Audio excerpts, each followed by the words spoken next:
Ryan's Office Revenge. The email hit my inbox at exactly 4:47 p.m. on a Friday. In corporate America, this timing isn't random. It's a weapon. It's the coward's favorite delivery method, calculated so the sender can bolt to their Tesla and hit the freeway before you can march down the hall and tell them exactly what you think. Subject: Dan. Q3. Compensation Review Update. I'm Daniel Parker, 49 years old, and I've been the Senior IT Infrastructure Architect at CyberGuard Solutions for the past 12 years. Before that, I spent 8 years in the Navy as a signal officer. I know a tactical maneuver when I see one. I didn't open the email immediately. I sat back in my chair and looked around our Reston, Virginia office. CyberGuard was a mid-sized IT security contractor, the kind of place that lived on government contracts and Pentagon handshakes. To my left, the sales team was celebrating some deal they'd just closed, high-fiving like they'd won the Super Bowl. To my right, a cluster of junior developers were arguing about some framework I'd never heard of. I took a sip of my coffee. Black, no sugar, Navy habit, and clicked the email. Dan, thanks for your patience regarding the compensation adjustment request. We've reviewed your performance metrics, which remain exemplary. However, due to current budget reallocations for Q4 strategic initiatives, your promotion request got lost in legal review. We'll need to revisit this next quarter. Best regards, Ashley Brooks, Director of Human Resources. Lost in legal review. I read that phrase 3 times. It was almost insulting in its laziness. I am the legal review for anything technical. I'm the guy who reads the 200-page government contracts that our young hotshot CEO signs without looking. I'm the one who makes sure we don't accidentally promise the Pentagon features our systems can't deliver. This was the 3rd year running. 3 years ago, it was budget uncertainty due to government sequestration. 2 years ago, market volatility in the defense sector. Now it was lost in legal review. They were using my own domain as the excuse. Here's the thing about being 49 in tech. You're either the wise elder everyone respects, or you're the dinosaur they're waiting to retire. At CyberGuard, I'd apparently become furniture. Reliable, sturdy furniture that keeps the lights on, but doesn't deserve a cost of living adjustment. These people had built their careers on systems I designed. The core network architecture that handled our $65 million in government contracts. I built that from scratch in 2016. The security protocols that got us our DoD clearances? Mine. The disaster recovery procedures that saved us during the SolarWinds panic? All me. But I guess none of that mattered to Bryce Hamilton, our 35-year-old CEO who spoke exclusively in buzzwords and thought synergy was a valid business strategy. I didn't scream. I didn't type an angry reply. I just took off my reading glasses, cleaned them slowly, and felt something click in my brain. Call it military training. But when you're being fired upon, you don't panic. You assess, you plan, and you strike back with precision. I stood up and walked to the back of the office, past the rows of standing desks and motivational posters, toward the secure file room where we kept the original contract documents. Most of our stuff was digital now, but the foundational agreements, the ones with wet signatures from Pentagon brass, those stayed in hard copy in a fireproof safe. I punched in the access code. The heavy door clicked open. Inside, I found what I was looking for, a navy blue binder, 3 inches thick, labeled DoD Infrastructure Contract, Master Agreement, Executed Copy. This was our crown jewel, a $45 million or 5-year deal with the Department of Defense for cybersecurity infrastructure. The contract that put CyberGuard on the map. The contract I had architected, both technically and legally. I opened to page 67, section 12.4.c. There it was, buried in the technical specifications, written in the kind of dense language that makes lawyers charge by the hour. In the event that the contracted system achieves sustained operational parameters of 99.99% uptime, while processing data volumes exceeding 8 terabytes per quarter for 3 consecutive quarters, the original system architect shall be entitled to supplemental compensation equal to 0.4% of gross contract value, payable within 30 days of milestone achievement. I smiled. It wasn't a pleasant smile. See, when I wrote that clause 8 years ago, CyberGuard was desperate. We needed this contract to survive, but we couldn't offer the Pentagon the kind of performance guarantees they wanted. So I created what's called a performance incentive clause.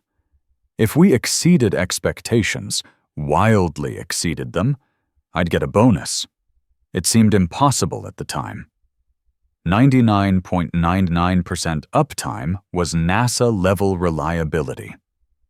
But here's what the current management team, most of whom were hired after I wrote this contract, had forgotten. I'm very good at my job. Over the past 12 months, we'd not only hit those numbers, we'd surpassed them. Our systems were running at 99.995% uptime. We were processing 12 terabytes per quarter. We'd achieved the impossible, and nobody had bothered to read the fine print. I checked the signature page. System Architect, Daniel Parker. Right there in black ink. I did the math. 0.4% of $45 million. That's $180,000. Plus 8% annual penalty interest for the 3 months they were overdue. We were looking at $185,000. But it wasn't about the money anymore. It was about respect. It was about the fact that they'd looked at 20 years of loyal service and decided I wasn't worth a 3% cost of living raise. I slipped the binder into my bag.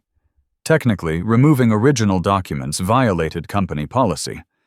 But then again, so did wage theft. That weekend, I sat in my home office with a glass of Macallan 18 and planned my next move. The contract was clear, but I needed leverage. In the military, we called it force multiplication, using the enemy's strength against them. Monday morning, I made a phone call to Jonathan Pierce, the Pentagon's contract liaison. Jonathan and I had history. We'd served together briefly at Norfolk before he went JAG Corps. He was now the senior counsel for DoD procurement. Dan Parker?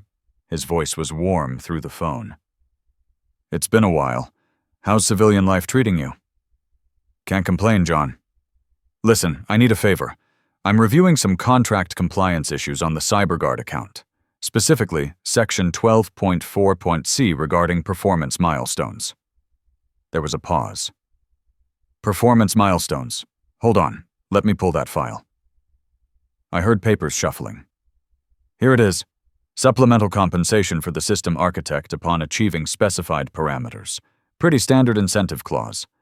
Why, did you hit the numbers? We exceeded them 3 months ago. Problem is, my company seems to have overlooked the notification requirements.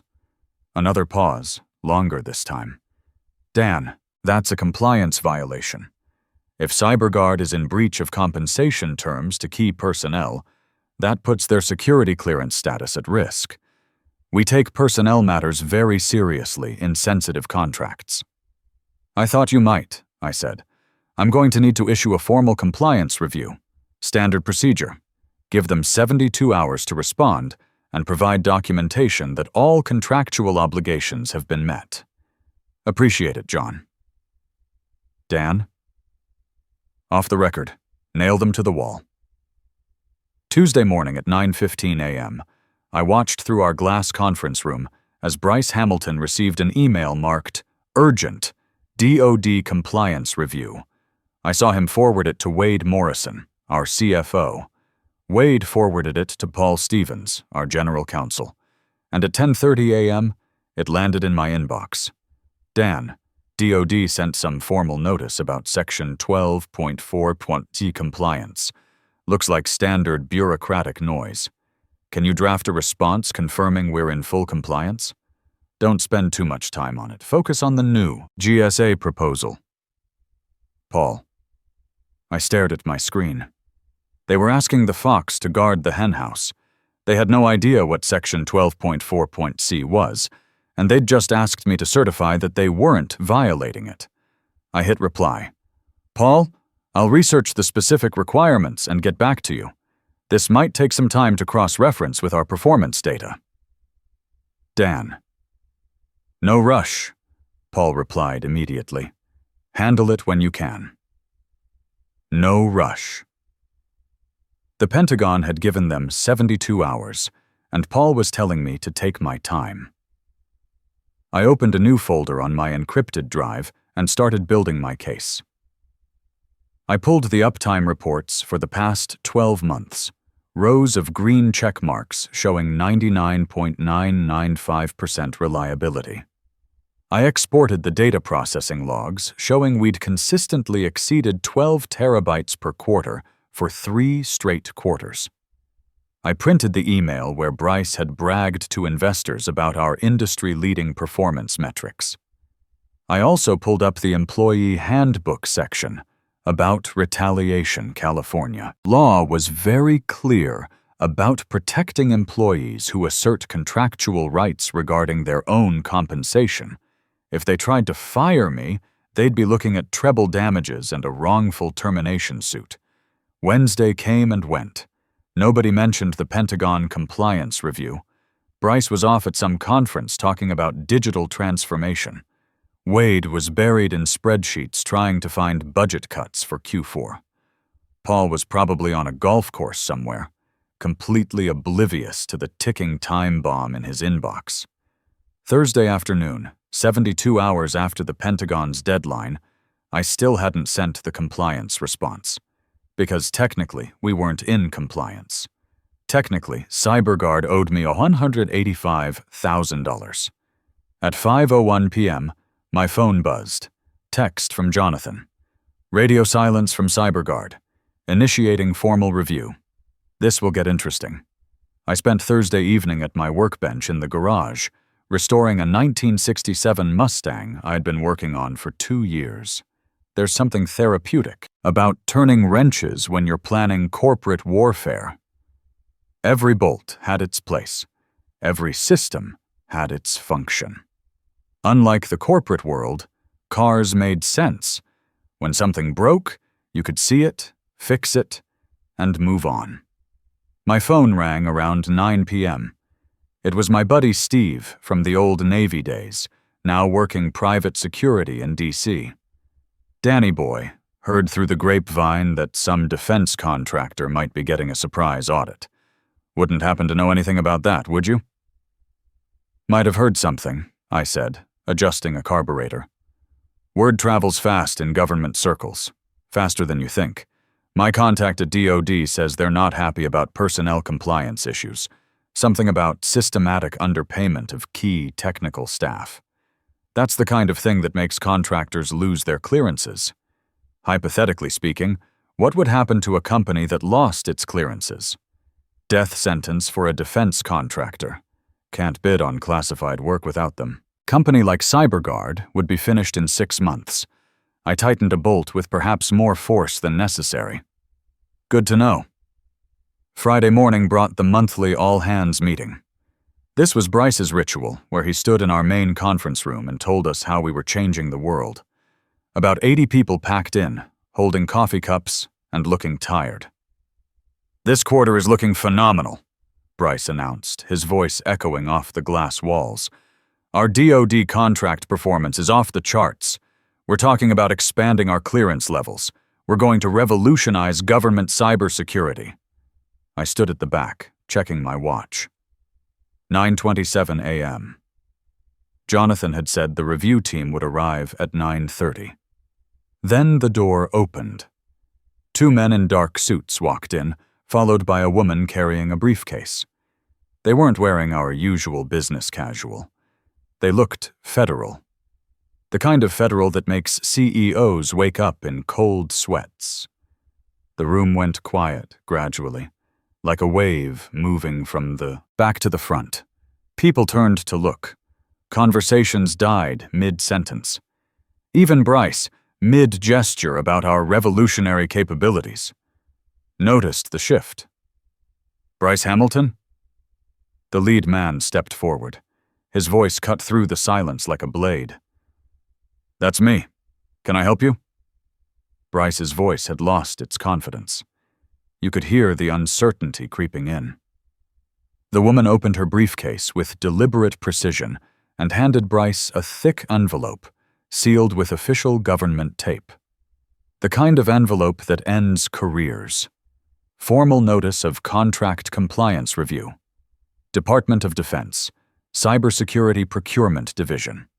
You have 48 hours to provide documentation regarding Section 12.4.C personnel compensation requirements. The room went dead silent. You could hear the air conditioning cycling on. Someone's coffee cup clinked against a saucer. "What is this?" Bryce's voice cracked slightly. He was holding the envelope like it might explode. "Your company failed to respond to our initial compliance inquiry," the woman replied, her tone professional but cold.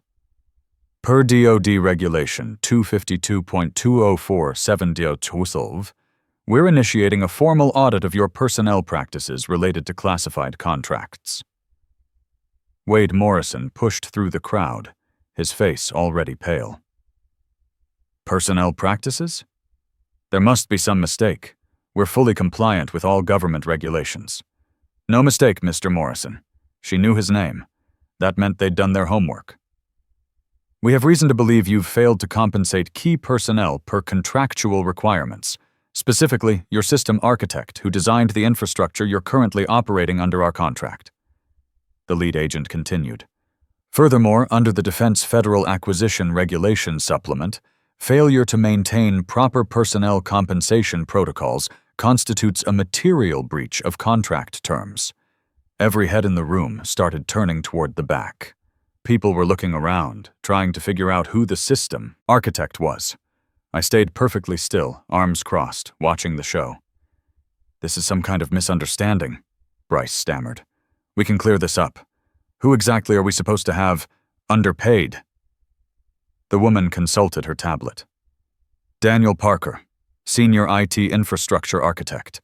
According to our records, Mr. Parker designed and implemented the cybersecurity framework that's been operating at 99.995% efficiency for the past 12 months, triggering compensation milestones outlined in Section 12.4C of your master agreement.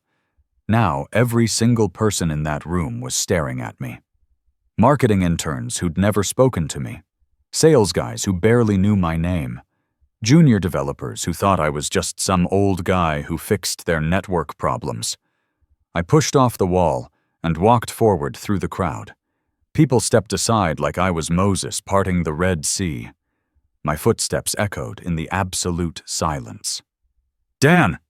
Bryce called out, his voice desperate. "What's this about?" "What section?" Stopped about 10 feet from the stage and looked up at him. Section 12.4.C. Bryce. The Performance Milestone Clause. Performance milestone? He was still holding the envelope, but now his hands were shaking slightly. I pulled out my phone and read directly from my notes.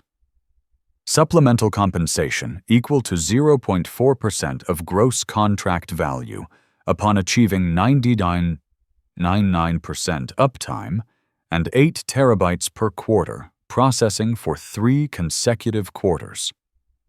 The color drained from Wade's face. Paul Stevens, who had just arrived late to the meeting, looked like he'd seen a ghost. "We don't pay bonuses for doing your job," Wade snapped, trying to recover some authority. "It's not a bonus," I said quietly, my voice carrying in the silent room. "It's contractual compensation. We hit those milestones 3 months ago. The contract requires payment within 30 days of achievement. You could have heard a pin drop, 80 people holding their breath, waiting to see what happened next." "How much?" Bryce whispered. $185,000 we'd made, a sound like someone had punched him in the stomach. $185,000? That's ridiculous. We never agreed to that. I reached into my jacket and pulled out a copy of the contract, folded to the exact page. I'd been carrying it all week, waiting for this moment. Your signature's right there. Bryce, page 67, section 12.4.c, along with the Pentagon's. It's legally binding. The federal agents watched this exchange with the kind of professional interest that suggested they'd seen this movie before. Finally, the woman spoke. Mr. Hamilton, do you have documentation showing this contractual obligation has been satisfied? We need time to review our records. You've had 3 months, I interjected. In fact, when I requested my cost of living adjustment last week, I was told it was lost in legal review. Interesting choice of words, considering the legal requirement to pay me was already in writing. The lead agent stepped forward. Mr. Parker, have you been compensated per the contract terms outlined in section 12.4.c? No, sir, I have not. He turned back to Bryce. Then CyberGuard Solutions is in material violation of DoD personnel protection clauses. Effective immediately, we're suspending all contract payments pending resolution of this compliance issue. The words hit the room like a physical force. Suspend payments? Bryce's voice went up an octave.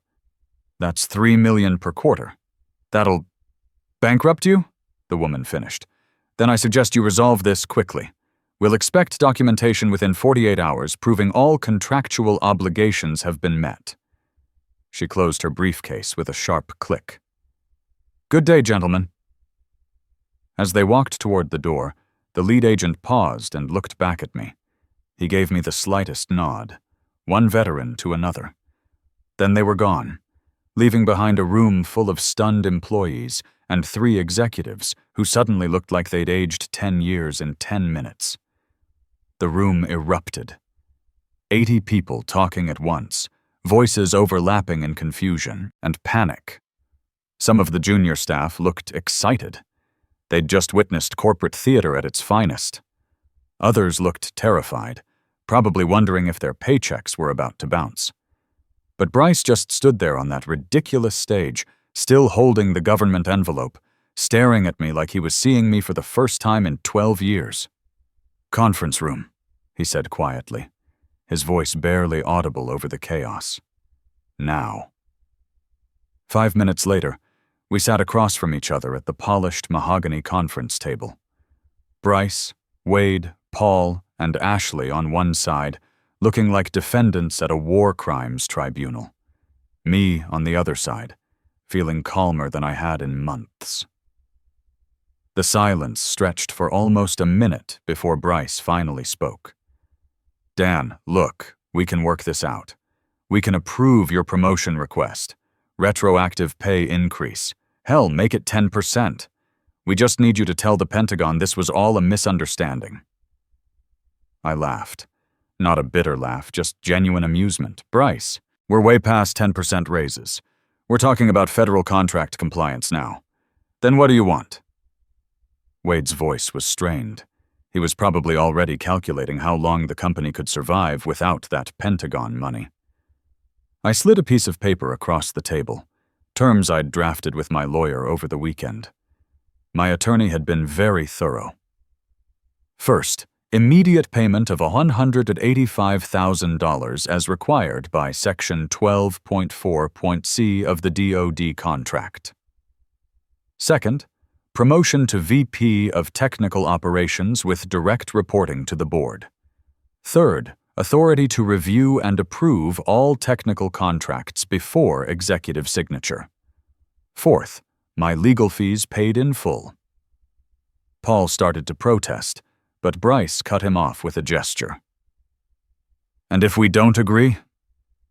I leaned back in my chair. Then Jonathan Pierce files his compliance report. The Pentagon pulls our clearances, and you explain to your investors why you lost $45 million in contracts because you were too arrogant to read what you signed. Wade was, Wade, sweating now. This is extortion.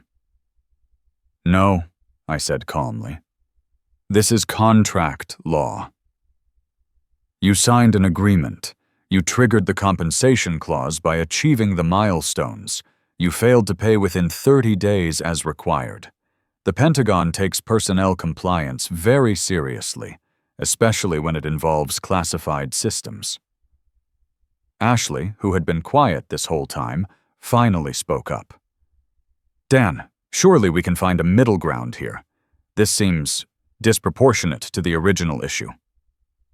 The original issue, I said, looking directly at her, was that you told me my promotion got lost in legal review. Except I am the legal review for technical contracts. You lied to me, Ashley, and you used my own department as the scapegoat.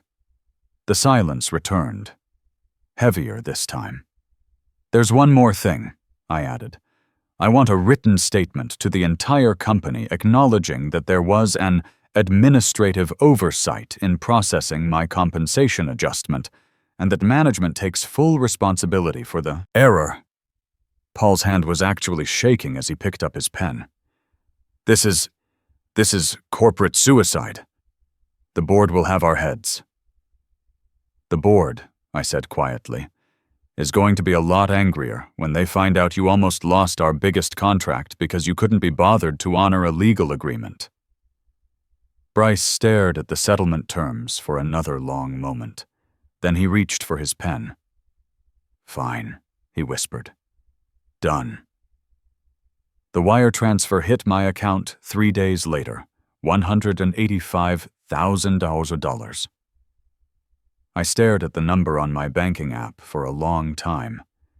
It was more money than I'd ever seen in one place, but that wasn't what mattered anymore. What mattered was what happened next. Within 2 weeks, everything changed. Bryce announced he was transitioning to a strategic advisory role, corporate speak for being stripped of operational authority.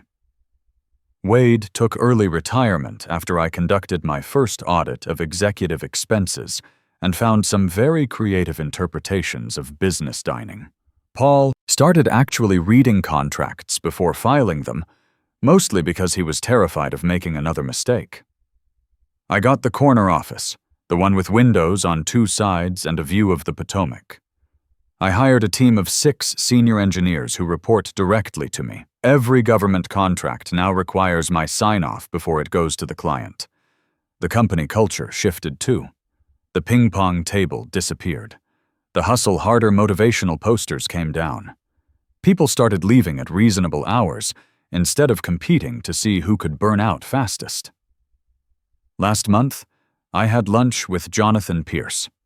He's retiring from the Pentagon next year and asked if we were hiring senior counsel.